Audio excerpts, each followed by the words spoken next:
Big changes are underway at an agency that handles millions of your tax dollars. In January, News 4 Investigates first told you about questions of mismanagement at the St. Louis Agency on Training and Employment. Investigative reporter Lauren Traeger now has more details about what's being done about it, as well as new information about some big paychecks received by the former head of the organization on her way out.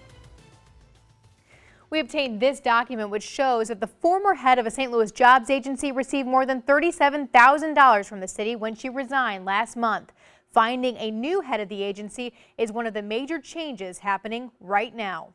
I think now we're going to be able to focus very intently on providing the services that we're intended to provide to the people who need them. Mayor Lyda Crusten says it's a new day at SLATE. Thursday, she attended the first board meeting for the agency since the resignation of former head Dr. Alice Prince back in April. In January, News 4 brought forward complaints from whistleblowers concerned about Dr. Prince's leadership and overall management at the agency.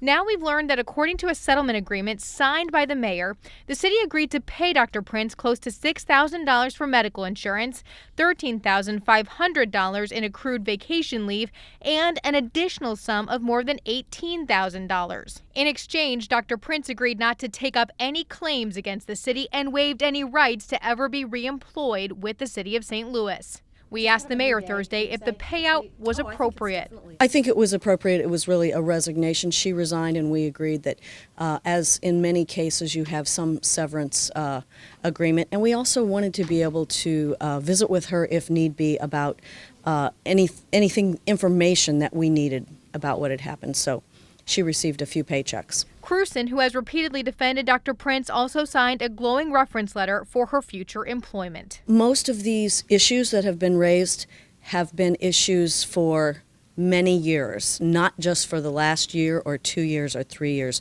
for many years. The federal legislation is very complex, as most legislation is, and so we are really just getting everything into compliance now, but these are things that have been around for years. At their meeting today, the board addressed what they said were deficiencies found in one of the audits related to how SLATE does business and some of the contracts. The city has hired a private consultant to help them get SLATE back on track, but still a number of state and federal audits are ongoing. We'll certainly keep following them. I'm Lauren Traeger, News 4 Investigates.